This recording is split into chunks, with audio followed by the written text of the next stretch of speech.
Hello, अस्सलाम वालेकुम। वालेकुम अस्सलाम वरहमतुल्लाह। खैरियत से सब? अल्हम्दुलिल्लाह। अल्हम्दुलिल्लाह मुफ्ती साहब, और अल्हम्दुलिल्लाह। तो सबक पढ़ा दिया था परसों।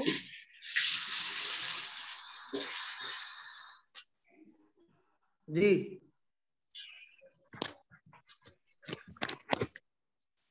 परसों का जो सबक था पढ़ा दिया था आप लोगों को, सबको, इनको? जी मुफ्ती साहब, जी, जी पढ़ाया था आपने, पर मेरी आधे में ही अधूरी लास्ट, मतलब उसमें ही कट गई थी क्लास। आपने हमल के मसाइल बताए थे, मतलब उसके बताए थे आपने। मेरी आधे क्लास में कट गई थी। अच्छा।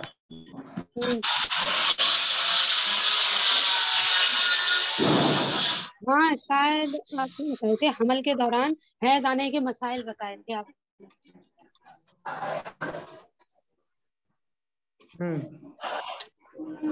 तो परसों परसों आपकी क्लास थी? परसों भी साहब कल हमारी जनरल थी, होनी फ्राइडे थी, में थी। कल परसों नहीं नहीं हुई। थी? कल होना थी, कल हुई नहीं, फ्राइडे में थी। फ्राइडे में कौन सा? अच्छा, फ्राइडे में थी है। जी। फ्राइडे में मतलब लास्ट की क्लास हम लोग की अटेंड नहीं हुई क्योंकि जो आवाज नहीं आ रही थी। फ्राइडे में यानी कि इन्ना आदिया कल का उसर वाली जो सूरत थी वो बताया था ना उसमें? हाँ जी जी जी जी जी जी। वो बताई थी। ठीक। आज हमारा 14वां सबक है, 13 सबक हो गए हमारे। आज 14वां सबक है।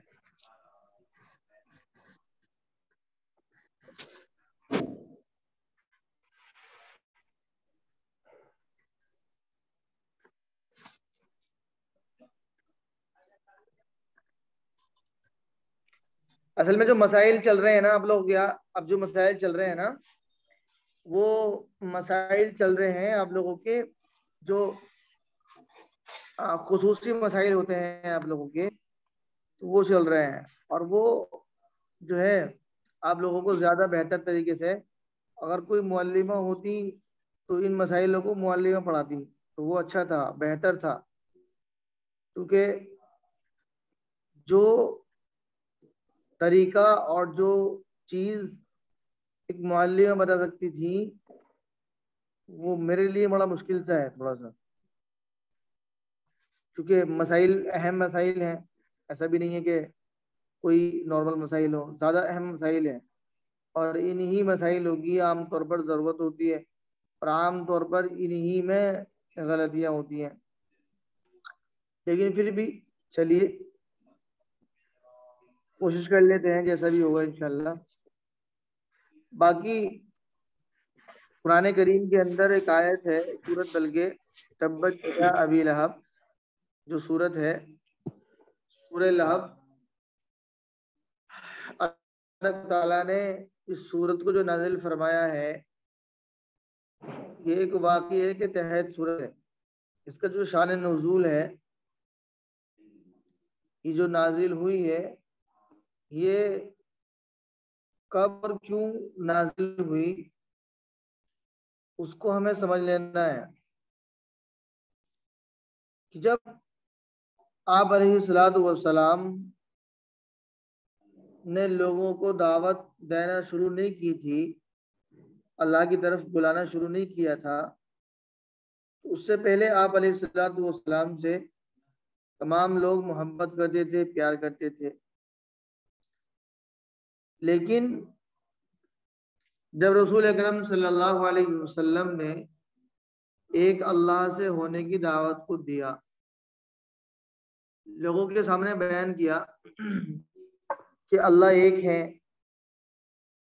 और तमाम माबूदे, जितने भी तमाम माबूदान बातिल थे, उन तमाम को छोड़ने के लिए कहा। तो आप अलैहिस्सलाम से जो लोग मोहब्बत करते थे, प्यार करते थे, तो वही लोग उनसे मुखालफत करने वाले बन गए।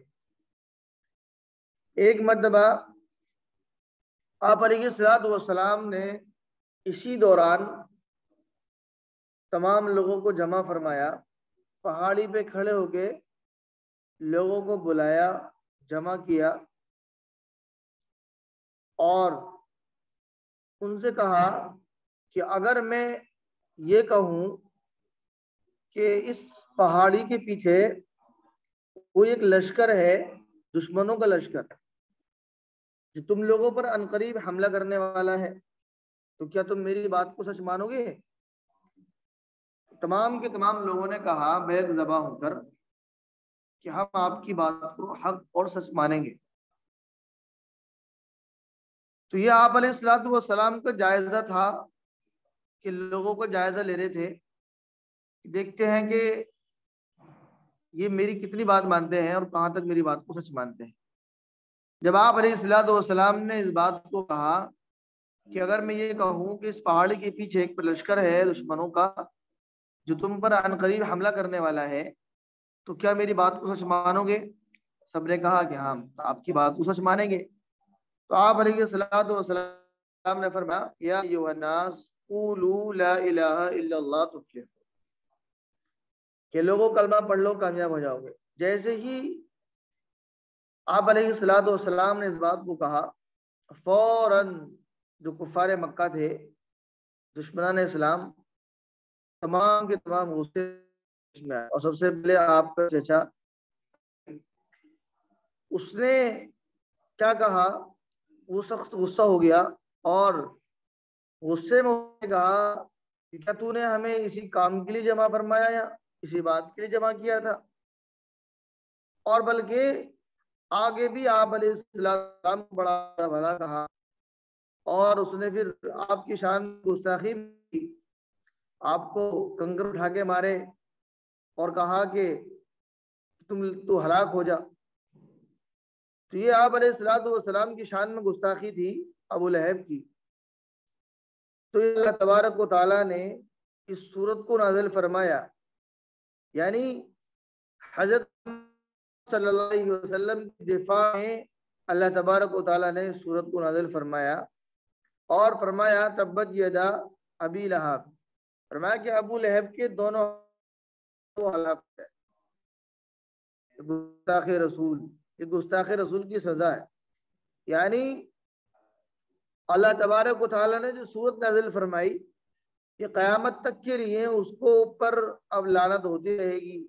जो भी इस सूरत को पढ़ेगा, जितनी मरतबा पढ़ेगा उतनी मरतबा उस पर लानत होगी। तो ये अल्लाह तबारक व तआला की तरफ से गुस्ताखे रसूल की सजा है कि उसने आप अलैहिस्सलाम की शान में गुस्ताखी की, तो अल्लाह तबारक व तआला ने उसके लिए अपने कुरान करीम में लानत फरमा दी। तब्बत यदा अबी लहब, कि अबू लहब के दोनों हाथ टूट जाएं और वो बर्बाद हो जाए, हलाक हो जाए। आगे फरमाया मा अगना अन्हु मा कसब, उसका माल और जो कुछ उसने कमाया था उसके किसी काम ना आया। सयस्ला नारन ज़ात लहब, अनकरीब वो शौलों वाली आग में गिरेगा और उसकी बीवी भी लकड़ियां उठाने वाली, अपनी गर्दन में खजूर की छाल की बटी हुई रस्सी लिए हुए। तो अल्लाह तबारक व तआला ने गुस्ताखे रसूल की सजा कुरान करीम के अंदर बयान फरमाई, तो क़यामत तक के लिए उसको मलून करार कर दिया, लानत होती रहेगी। आगे है हदीस शरीफ के अंदर एक बड़ी प्यारी बात इरशाद फरमाई। आप अलैहिस्सलाम ने फरमाया कि जिसके दिल में जर्रा बराबर भी कुरान ना हो तो वो दिल वीरान घर की तरह है। जिस दिल में जर्रा बराबर भी कुरान महफूज ना हो, थोड़ा सा हो, तो दिल एक वीरान घर की तरह है। अब वीरान घर में बूढ़े, असरात, कीड़े मकोड़े, ये तमाम की तमाम चीजें पैदा हो जाती हैं और उसकी कोई वैल्यू नहीं होती, कोई कदर कीमत उसकी नहीं होती। लोग उसकी तरफ देखना भी गवारा नहीं करते, चाहे जाए कि उसके अंदर दाखिल होने की कोशिश करें या उसके अंदर दाखिल होने के बारे में सोचे। उसकी तरफ देखना भी गवारा नहीं करते। जो दिल, वो जो घर वीरान होते हैं, वीरानों में कोई नहीं जाता, वीरानों में इंसान भी नहीं जाते, वीरानों में तो कीड़े मकोड़े पैदा हो जाते हैं। तो इसी तरह आप अलैहिस्सलाम ने उस दिल को, कि जिस दिल में कुरान करीम का जरा सा भी हिस्सा ना हो, उसको वीरान घर की तरह आप अलैहिस्सलाम ने फरमाया है कि वो दिल वीरान घर की तरह है जिस दिल में कुरान करीम का थोड़ा सा भी हिस्सा ना हो। तो इसलिए हमें चाहिए कि हम कुरान करीम को सीखें और कुरान करीम को हिफ्ज याद करने की कोशिश करें। मुकम्मल कुरान करीम के हाफिज नहीं हो सकते तो कुछ हिस्सा कुरान करीम का हम अपने सीनों में महफूज करने की कोशिश करें, ताकि हम वीराने ना बने, हमारा दिल रोशन चराग बन जाए, हमारा दिल मुनव्वर बन जाए, हमारा दिल जो है नूरानी बन जाए। इसलिए हमें अपने दिलों के अंदर कुरान करीम को सजाना है, कुरान करीम को महफूज करना है। आगे फरमाया, जो अंबिया अलैहिस्सलाम की तौहीन करता है या नबियों के हुक्म की तौहीन करता है या रसूलों की तौहीन करता है, तो ये अमल उसको कुफ्र तक पहुंचाने वाला है। मिसाल के तौर पर आप अलैहिस्सलाम के लिए सिर्फ इतनी सी फजीलत का कायल होना जितनी बड़े भाई को छोटे भाई पर है, ये कुफ्र और बेदीनी है। जिस तरीके से दो भाई होते हैं और दो भाइयों में छोटे और बड़े में ज्यादा कोई फर्क नहीं होता और न ही कोई ज्यादा फर्क समझा जाता है, और इस फर्क को ना समझने की बुनियाद पर दोनों में आपस में बेतकल्लुफी होती है और एक दूसरे पर ज्यादा कोई फौकियत नहीं होती, एक दूसरे को ज्यादा रेस्पेक्ट भी नहीं देता, बहुत ज्यादा नॉर्मल उसको एक दूसरे को समझना शुरू कर देते हैं जब कोई ज्यादा फर्क नहीं होता। तो इसी तरीके से अगर आप अलैहिस्सलाम के लिए हमने अगर ये फर्क रखा तो ये फर्क हमारा कुफ्र तक पहुंचाने वाला है और बेदीनी है। कि हमें आप अलैहिस्सलाम के बारे में यह अकीदा रखना है कि हजरत मोहम्मद सल्लल्लाहु अलैहि वसल्लम तमाम नबियों के सरदार हैं। आप अलैहिस्सलाम को तमाम इंसानों पर फजीलत है, तमाम के तमाम इंसानों पर फजीलत, और आप अलैहिस्सलाम का एक मकाम और एक मर्तबा है जो किसी का नहीं है। तमाम अंबिया के सरदार, तमाम रसूलों के सरदार आप अलैहिस्सलाम के सदक़े में तमाम की तमाम चीज़ों को सजाया गया, बनाया गया। दोनों जहां को अल्लाह तबारक व तआला ने सजाया बनाया कि हुजूर अलैहिस्सलाम के तुफैल में। तो हमें यह अक़ीदा रखना है। जब हमारा अक़ीदा इस तरह का होगा तो फिर हमारे दिलों के अंदर आप अलैहिस्सलाम के अहकाम की, आप अलैहिस्सलाम की ज़ात की, आप अलैहिस्सलाम के मकाम और मर्तबे की हैसियत कदर होगी। जब हम उनका ये मकाम और मर्तबा अपने आप को समझाएंगे और उसको हम समझेंगे, क्योंकि नबूवत के इल्म की तौहीद करना या नबियों की तौहीद करना ये बंदे को कुफ्र तक पहुंचा देती है। आगे मसाइल शुरू होते हैं, निफास के मसाइल। निफास किसको कहते हैं? निफास कहते हैं कि बच्चे की विलादत के बाद जो ब्लड आता है उसको निफास कहते हैं। बच्चे की विलादत के बाद जो ब्लड आता है उसको निफास कहते हैं। और ये कितने दिन तक आता है? आखिर इसकी लास्ट मुद्दत क्या है? निफास की ज्यादा से ज्यादा मुद्दत 40 दिन होती है और कम से कम की कोई मिकदार मुतय्यन नहीं है। अगर 1 आध घंटे भी ब्लड आकर बंद हो जाए तो वो भी निफास है। अगर बच्चा पैदा होने के बाद किसी को बिल्कुल ब्लड ना आ तो ऐसी सूरत में भी गुस्ल वाजिब हो जाता है, ऐसी सूरत में भी गुस्ल वाजिब हो जाता है। विलादत के दरमियान, विलादत के बीच में अगर ब्लड आ जाए, अगर आधा या आधे से ज्यादा बच्चा निकल आया लेकिन पूरा नहीं, तो उस वक्त जो ब्लड आए वो निफास के हुक्म में है। और अगर आधे से कम आया, यानी अगर आधे से कम निकला, तो उस वक्त जो ब्लड आया है वो इस्तिहादे के हुक्म में है। अगर बच्चा आधे से ज्यादा पैदा हो चुका है तो वो निफास के हुक्म में है वो ब्लड। और अगर बच्चा आधे से कम आया है तो फिर वो जो ब्लड होगा वो इस्तिहादे का होगा।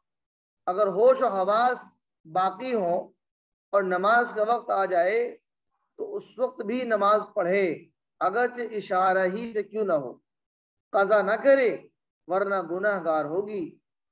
अलबत्ता अगर बच्चे के ज़ाय हो जाने का डर हो उस वक्त ना पढ़े, बाद में कज़ा कर ले।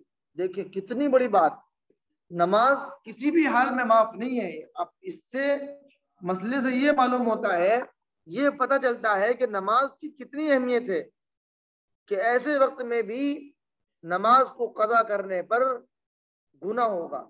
लेकिन अगर बच्चे के ज़ाया होने का खतरा हो या किसी और बात का खतरा हो तो उस वक्त हम कज़ा कर सकते हैं। लेकिन अगर कोई उज़ुर नहीं है तो इस वक्त में खामखा हम नमाज को कज़ा नहीं कर। अगर किसी का हमल गिर गया और उसके बाद ब्लड निकला तो ऐसी सूरत में अगर बच्चे का आधा एक आध उज़्व बन गया तो उसके बाद आने वाला ब्लड निफास के हुक्म में है। और अगर बच्चे का कोई उज़्व नहीं बना, बस गोश्त ही गोश्त है, तो उसके बाद निकलने वाला ब्लड निफास नहीं है। अगर वो ब्लड हैज बन सके तो हैज है, यानी मुद्दत और आदत के देखने के बाद। अगर हैज न बन सके तो इस्तिहादा है, यानी अगर वो हमल गिर गया और उसका कोई अज़्व नहीं बना था, बच्चे का ना कान ना नाक ना आंख ना पैर ना हाथ ना पाँव कुछ नहीं बना था, सिर्फ एक गोश्त का लुतला था, तो उसमें हमें ये देखना है फिर कि कितने दिन हुआ है। अगर 10 दिन होता है तो वो हैज होगा, अगर 10 दिन के ऊपर होता है तो फिर वो इस्तिहादा हो जाएगा। क्योंकि ये सब जो बातें बताई जा रही हैं वो इसलिए है कि इसमें नमाज का हुक्म क्या है, नमाज कब पढ़नी है, कैसे पढ़नी है, इसलिए।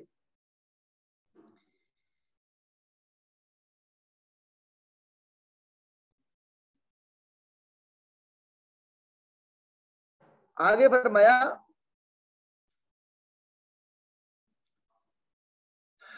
अगर ब्लड 40 दिन से बढ़ गया, यानी जो निफास का जो निफास है अगर वो 40 दिन से ज्यादा हो गया तो उस सूरत में 40 दिन निफास के हैं और जितना ज्यादा आ जाए वो इस्तिहाजा होगा। फौरन नहा धोकर नमाज पढ़ना शुरू कर दे, बंदा बंद होने के इंतजार ना करे। अगर ये पहला बच्चा नहीं है तो उससे पहले भी ये मामला पेश आ चुका है, तो अपनी आदत को देखें कि पहले कितने दिन निफास आया था। जितने दिन निफास की आदत हो उतने दिन निफास के शुमार करे, बाकी इस्तिहाजा है। अगर किसी की आदत 30 दिन निफास आने की है और अब की बार 30 दिन पर भी बंद ना हुआ तो ऐसी सूरत में भी गुस्ल ना करे बल्कि इंतजार करे। अगर 40 दिन पर बंद हो जाए तो ये निफास है, और अगर 40 दिन से बढ़ गया तो 30 दिन निफास के हैं और बाकी सब इस्तिहाज है। अब गुस्ल करके इन 10 दिनों की नमाज रोजा कज़ा करेगी। हैज और निफास वगैरह मुतालिक चंद अहकाम। नंबर 1, निफास की हालत में नमाज तो बिल्कुल माफ है, अलबत्ता रोजे की बाद में कज़ा करना होगी। जिस औरत पर गुस्ल वाजिब हो जैसे जुनूबी या हैद और निफास वाली, तो उसको मस्जिद में जाना, काबे शरीफ का तवाफ करना, कलाम मजीद पढ़ना, कलाम मजीद का छूना जायज़ नहीं है। कुरान करीम किसी जुज़दान में हो या रुमाल में हो या किसी कपड़े वगैरह में लिपटा हुआ हो, तो अगर ये चीज़ें जिल्द के साथ सिली हुई हो तो बेवजू हो छूना उठाना दुरुस्त है। और अगर ये चीजें जिल्द के साथ सिली हुई ना हो बल्कि अलग करने पर या उतरने से उतार जा सकती हो तो उनके साथ कुरान करीम छूना उठाना दुरुस्त। अगर कोई जुजदान वगैरह कुरान करीम पे लगा हुआ है और वो कुरान करीम पर ऐसा नहीं है कि उसके साथ चिमटा हुआ हो कि उसको छुटाने से ना छूट सकता हो, तो ऐसी हालत में अगर है जुजदान के अगर छुटाना चाहे तो छुट नहीं सकता, उतारना चाहे तो उतार नहीं सकता, तो ऐसी सूरत में हम उसको कुरान को हाथ नहीं लगाएंगे। लेकिन अगर कोई कपड़ा कोई जुजदान ऐसा है तो उतारने से उतर जाता है तो ऐसी सूरत में हम कुरान को जुजदान के साथ में उठा सकते हैं, छू सकते हैं, पकड़ सकते ऊपर से, कपड़े के ऊपर से। आगे है वजू ना होने की सूरत में कलाम मजीद छूना दुरुस्त नहीं, अलबत्ता जबान पढ़ना दुरुस्त। वजू नहीं हमारा तो जबान पढ़ सकते हैं लेकिन छू नहीं सकते। अगर किसी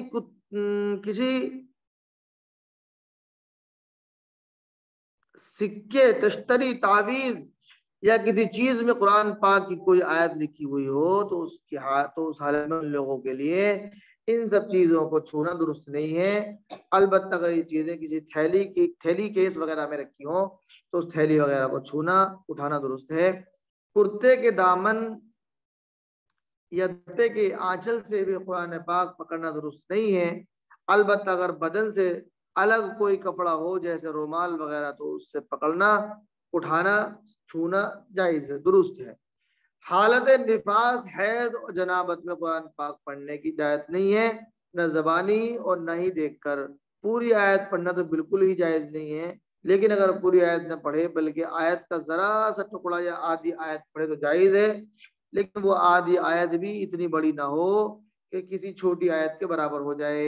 हालत निफास हैज और जनाबत में अगर पढ़े तिलावत के इरादे से ना पढ़े तो जायज है। सूर्य फातिहा को अगर दुआ की नियत से पढ़ेंगे तो हम जायज है, और अगर तिलावत की नियत से पढ़ेंगे सूर्य फातिहा को भी तो जायज नहीं है।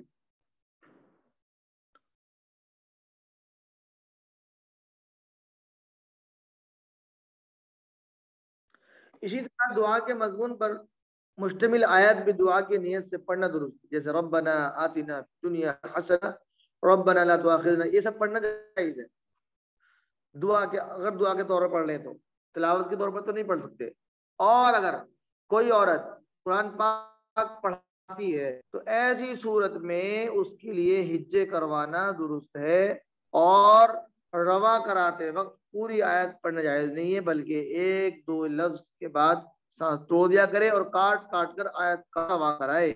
अगर पढ़ाने वाली है वो उसके लिए है। तो निफास की हालत में कलमा तैयबा, दुरूद शरीफ, अल्लाह के नाम, कोई वजीफा या दुआए क़ुनूत वगैरह पढ़ना जायज है, मना नहीं है।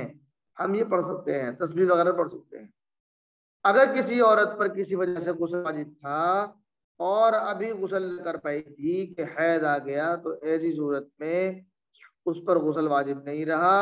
अब जब हैज से पाक हो जाएगी तब गुस्ल कर ले, एक ही गुस्ल दोनों के लिए काफी हो जाएगा। हैज के दिनों में मुस्तहब है कि नमाज आने पर वजू करके किसी पाक जगह बैठकर थोड़ी देर अल्लाह अल्लाह कर लिया करे ताकि नमाज की आदत छूट न जाए और पाक हो जाने के बाद नमाज से जी न घबराए। समझे? यानी अगर हमारी ये कंडीशन होती है तो इस कंडीशन में हमारे लिए मुनासिब और दुरुस्त बात यह है कि हम वुजू करके बाकायदा किसी पाक जगह पर जाके बैठ जाएं और थोड़ी देर अल्लाह का जिक्र कर लें ताकि हमारी नमाज की आदत बनी रहे और आदत हमारी ख़त्म भी ना हो, ताकि उसके बाद पाक होने के बाद जो नमाज पढ़े उसमें उकतावा ना हो। इसलिए तमाम चीज़ें करने की ज़रूरत है। और आगे आखिर में दुआ है, खाना खाने के बाद की दुआ, अल्हम्दुलिल्लाहिल्लज़ी अतअमना व सक़ाना व जअलना मुस्लिमीन, ये दुआ है। आज का हमारा सबक अल्हम्दुलिल्लाह मुकम्मल हुआ। ठीक है, बाकी आप लोग इन मसाइल को, जो मसाइल बताए हैं, इन मसाइलों को बहुत तवज्जो के साथ ध्यान से, जिसको समझ में न आया हो और जिसको समझ में आ गया हो तो वो खुद एक दूसरे से मालूम कर सकते हैं, क्लियर कर सकते हैं। लेकिन अगर किसी को समझ में ना आया, उम्मीद कैसा है समझ में होगा, अल्लाह की जाते कि समझ तो आ गया होगा, करीब करीब समझ आ गया होगा। अगर थोड़ा बहुत अगर रह गया है, कोई मसाइल रह गए हैं तो वो बाकायदा बेइज्जती जेवर से हम मालूम कर सकते हैं, हल्का जेवर में जाएंगे। ठीक है, सबको समझ आ गया सबक? तो सब एक सवाल था, जी। जो ये पढ़ाई हो रही है तो इम्तिहान के वक्त किस क्वेश्चन होंगे? अभी ये मुझे भी नहीं पता कैसे होंगे, वो तो इंशाल्लाह बता दिया जाएगा आप लोगों को। तो अलग अलग पढ़ाना ना, इसलिए कौन कौन कैसे कैसे? मतलब आप जो पढ़ा रहे हो 5 मजमून के हिसाब से पढ़ा रहे हैं, अब उनके सामने जो बताया था उन्होंने सिर्फ हदीस ही है, तो वही मैं करना चाहती थी। अच्छा अच्छा, क्वेश्चन अलग अलग क्वेश्चन पूछेंगे है ना। एक ही अच्छा, साथ इस ही? तरीके से मालूम कर रही हैं। अगर तो जब इम्तहान आप लोगों का इम्तहान होगा, तो आप लोगों का इम्तहान इन 5 मजमून में से ही होगा, कि कुरान के बारे में कुछ बताएं, या हदीस के जी बारे में कोई बताएं, या मसाइल के बारे में कोई बताएं, या अकायद के बारे में कुछ बताएं, कोई दुआ सुनाए। इन 5 मजमून में से ही होगा आपका इम्तहान जो भी होगा। ठीक है जी, जी। अलग अलग पूछा जाएगा ना सभी से? हाँ, सबसे सबसे अलग अलग, सबसे अलग अलग, सेम सेम किसी से नहीं, सबसे अलग। इसलिए आप लोग नहीं मेहनत नहीं, से मेरा पढ़े। जी जी ठीक है। ठीक है, जी ठीक। अस्सलाम वालेकुम रहमतुल्लाह। वालेकुम अस्सलाम वरहमतुल्लाह। दुआ में याद रखना। मुफ्ती साहब रुक जाना, मेरी बात। हेलो, मेरा माइक